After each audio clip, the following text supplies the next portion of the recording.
El poder tiene que ver con el control. Yo quiero ejercer el poder. ¿Y quién tiene más poder? Son las dictaduras. ¿Dónde es más difícil ejercer el poder? Esa es la democracia. ¿Qué es lo que está en crisis hoy día en el mundo? Las democracias. Basta ver lo que pasó ayer en Washington. Washington, no estamos hablando ni siquiera de Chile ni de Perú, no estamos hablando de países sudamericanos, estamos hablando de Estados Unidos. Mira lo que está pasando. ¿Por qué pongo el acento en el tema del poder y el control versus la autoridad? Que tiene que ver con lo que dijiste tú, Julio, que tiene que ver con el respeto. Yo me gano el respeto a partir de mi coherencia y de mi consecuencia, pero también de poder equivocarme, pero también aprender a pedir perdón, disculpa. Porque si ese paso no está, entonces hay una reiteración del problema. Me explico. Síntesis. La autoridad a mí me parece que tiene que ver con el mundo de la libertad, pero también tiene que ver con el mundo de la ética. En cambio, el poder, como tiene que ver con el control, no da cuenta de la ética, porque tiene que ver con el control.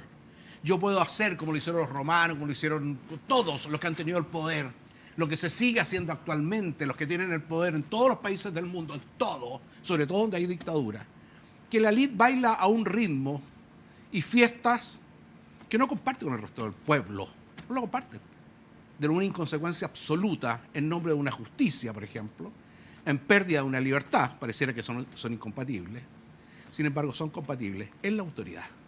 Es un tema muy interesante.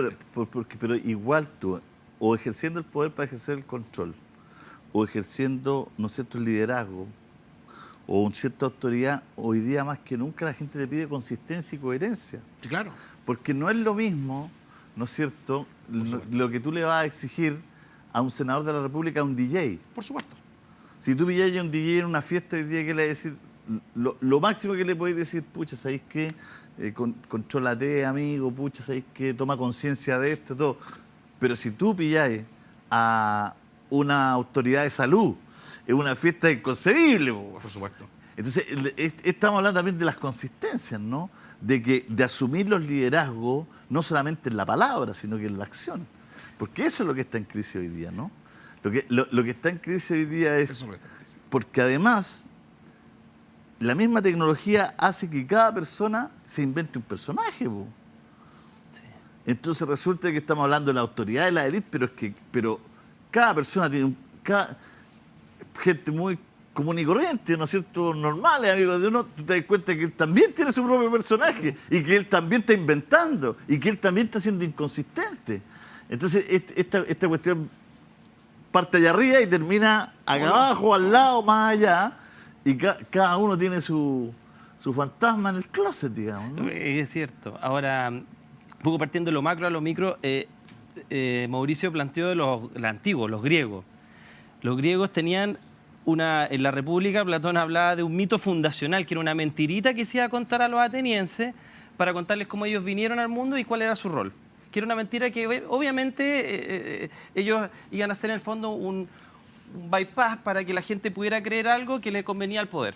Pero ese era el punto de partida. Todos tenemos un mito fundacional. El mito fundacional de ahora es, para mí, vamos a crear una sociedad donde te vamos a proteger y vamos a proteger tu salud y tus necesidades. Y para eso vas a tener que restringir ciertas de tus libertades. Es una idea. Me hago cargo de eso, no tiene por qué nadie estar de acuerdo. Ok, y Julio empieza, después de esta idea, Julio empieza a hablar respecto al individuo, porque pasamos de la sociedad, las mentiras que cuenta toda sociedad para poder funcionar, cualquier índole, y todas las han tenido, al individuo. Y ahí te quiero mencionar algo que brevemente hablé con una colega hace tiempo atrás, una colega que conoce a la doctora Cordero también, la Maggie, que me habla algo bien interesante. Hablamos de la justicia, que es otra cosa que hablaban los griegos como un valor esencial. Lógico. ¿Qué diablo es la justicia? La justicia no es hacer lo correcto. La justicia tiene que ver con la integración. ¿La integración de qué? De las dos veredas o los dos lados de un río. El río del poder se asocia solamente a un arquetipo, que con esta amiga hablamos del águila, el águila en términos metafóricos. El poder es todo de afuera, el dominar, la mente. Pero la orilla que normalmente esas personas olvidan es la orilla de la sensibilidad, que en esa conversación le llamamos el cisne. Tú para ser justo tienes que ser integrado. tú para ser justo tienes que tener las dos veredas de tu ser. Es decir, un senador tiene que ejercer el poder y la mente, pero también ser suficientemente sensible. Los líderes tienen que ser sensibles. Inclusive entre los primates, Fran de Waal hablaba que los mejores líderes eran sensibles. Entonces, ¿qué pasa cuando un líder se vuelve insensible? Porque, por ejemplo, tú, Julio, tuviste un acto de sensibilidad, dijiste, yo puedo hacer esto porque tengo el poder, pero mi otra orilla de mí me dice de que hacer esto me siente mal. Y te conectas con tu sensibilidad y por eso tomas una buena decisión. Entonces la justicia tiene que ver con eso. Y cuando se tiene poder muchas veces se habla solamente desde la energía, la razón, la mente, es muy poco desde el alma, desde el sentir, desde la emoción. La gente con poder se insensibiliza y considera que el resto es instrumento para sus fines. Entonces, efectivamente, tenemos líderes insensibles, cosa que ha pasado en todas las épocas, y vivimos una sociedad insensible. Entonces, efectivamente, cada individuo está poco integrado. Si lográramos que las personas fueran integradas, tomarían decisiones más justas y podríamos tener una sociedad mejor. Claro. En todo ámbito, ¿ah? Uno lo veía el otro día el tema del Hospital El Pino, que un inaceptable hecho de violencia entre el hospital, unos familiares que querían que le pasaran a su papá, a su abuelo, que tenía, no tenía COVID, todo. Pero al final, si tú sacabas todo, desmenuzabas, es porque no hay habilidades blandas para comunicarse. ¿Ah? Al final, uno está a favor de, por supuesto, los trabajadores de la salud, que coman de todo, pero al final terminaba el agresor, en este caso, el tipo agresivo, diciéndole que el médico le había pasado el certificado, haciéndole así, ya ándate, aquí está. Eso es inaceptable. Por muy cansado que esté un profesional, por muy poco primera creíble, ley. Pero bueno, podría ser. No, pero lo que te quiero decir es, yo estoy dando fe de lo que la gente dice, está bien. de los dos lados. ¿Ah? Porque no es poco creíble, porque hay muchas denuncias de una mala atención al sistema de salud. Sí. Entonces, Eso sí. en términos de que no se les da el tiempo que necesitan para la información. Porque yo lo único que trataba de expresar ese día de la mañana es, ¿por qué no, ahí no se pone una mesita con un psicólogo? Yo después me di cuenta que mis comentarios de una inocencia, yo la gente decía, este huevón es un tarado, un imbécil, así, pero ¿de dónde salió? Porque yo lo único que en vez de la pelea decía, ¿y por qué no se pone una mesa ahí, claro, con 3 sillitas, y donde esté el psicólogo, vaya el médico, hable con la familia, claro, le explique los protocolos? Porque, claro, las niñas de enfermedades dicen, no, si tenemos un folleto. Oye, si te muere tu papá, nunca más lo vas a ver. Te lo van a entregar sellado en una bolsa, sí, y tú dices, no, pero es que el protocolo está en un folleto, o sea, para. No, o sea, por favor, un poquito. Da lo mismo donde sea, digamos, ¿no? Lo que te hablo es de integrar. Es que es muy caro, pero ¿cómo va a ser caro si uno va al Persa Bio Vivo, vale 10 lucas unos biombos? Y con la imagen de Marilyn Monroe, que son bonitos, digamos, ¿no? Yo decía, ponís 3, 30 lucas, 40 lucas, 4, y te queda un espacio, casi como una oficina, una mesita y 3 sillas, para un hospital, puta, cuando uno ve los presupuestos son millonarios, ¿cómo si eso va a salir su oficina de 80 lucas? Entonces, claro, después yo me escucho y digo, puta, si a lo mejor yo no cacho nada, ¿cachai? Pero por lo menos, quizás gracias a ustedes mismos, logro localizar dónde está, más allá de quién tiene la razón o la pelea, o si le hizo o no le hice, logro localizar, decir, nos falta esa aventura del líder. No lo llevo solo a la autoridad, a la del líder, ¿no? Y para poder evitar conflictos. Mira, me gusta, hoy día me desvelé. Déjame contar una tonterita, a la gente no le interesa, pero déjame decirlo para darme un gusto. Por la barba ya lo habíamos sacado. Hoy día me desvelé. Y desvelado me hice una reflexión. Y mucha gente se desvela. Y yo me desvelé y dije, ¿y por qué desvelarse es malo? Es un maravilloso tiempo de silencio para pensar.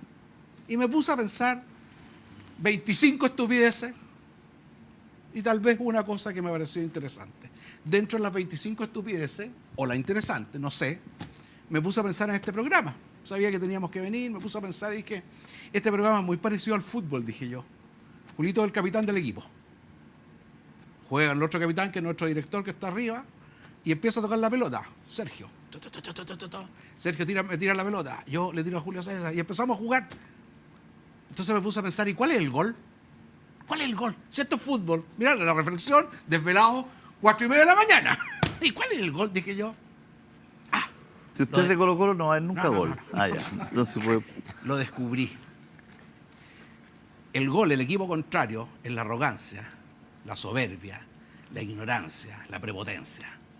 Porque si algo tiene este equipo, un chiquitito que jugamos y que ha gustado como jugamos, es que nos respetamos, conversamos, intercambiamos opiniones, no dictamos cátedra. Y ponemos algunos pases, gol a veces, interesantes. ¿Cómo no va a ser interesante tener la oportunidad, y yo lo agradezco a ti y al equipo, a Sergio, a todos, tener la oportunidad de decir una cosa tan simple? He reflexionado sobre la ética y creo que el valor más complejo de todos los valores es la justicia. ¿Y sabes por qué? Primero, porque nos cuesta definir un poco lo que es justo. Y yo, después de años y años estudiando filosofía y reflexionando sobre la ética, porque no solamente hay que hablar, sino que hay que practicar, llegué a una convicción que no es contraria a la definición que dijo Sergio, tal vez es complementaria. Para mí justicia es equilibrio. Justicia igual equilibrio. Defínemelo en la práctica. Y lo descubrí en el campo. Como a mí me gusta el campo, justo el agua justa que necesita una planta es aquella que tienes que echarle de tal cantidad para que no se pudra ni se seque. El amor justo, dije yo. Claro, hay amores injustos. Cuando tú sobreproteges, por ejemplo, a un niño, lógico, y lo terminas pasmando, pero también si lo terminas abandonando, secando. Qué difícil, por lo menos voy a hablar desde mí. Si algo que me cuesta en la vida es ser justo. Justo. La palabra justa, el comentario justo, la mirada justa, el halago justo, la sonrisa justa. A mí me cuesta. Y para mí es un dilema que es sumamente interesante el tema de la justicia. ¿Por qué es el tema interesante de la justicia? Con esto termino. Porque así como es tremendamente difícil, habla de los equilibrios, y tal vez habla un día reflexionando con mi hijo, Bavero, ya lo he contado, el ministro Carreño me llamó y me dijo, tu hijo, mi hijo, Ricardo, es nuestro Alexis Sánchez en el mundo. Mi hijo es ministro de la Corte de Apelaciones de Estocolmo, muy joven. En su momento fue el ministro de la Corte de Apelaciones más joven de Europa. Chileno, se fue a los 5 años, inmigrante, extraordinario. Lo conversamos. Me dijo, ¿sabe uno de los problemas que tiene Sudamérica, país que quiere mucho, donde nació, soy su padre, su familia, parte de su familia está en Chile? Es que nosotros en Suecia, la justicia es la columna vertebral de lo que hacemos y dejamos de hacer. Por ejemplo, McDonald's se quería poner aquí, quería poner todos sus logos, todas sus cosas, y nosotros le dijimos, no señor, aquí usted está poniendo un McDonald's aquí en Suecia, no en Nueva York. En Nueva York usted puede hacer lo que quiere por el concepto de libertad. Aquí tiene que ir con la justicia. Les costó mucho entenderlo. Y al final, McDonald's acató las normas suecas, que tienen que ver con la justicia. Mira qué interesante. La columna vertebral es la justicia. Y a partir de eso toman decisiones. Pero la justicia tiene que ver con los equilibrios sociales, económicos, laborales, con el respeto, con la autoridad, con las confianzas. Desde ahí construyen. Pero nosotros no construimos desde aquí, desde ahí. Y tal vez es un tema profundo a reflexionar.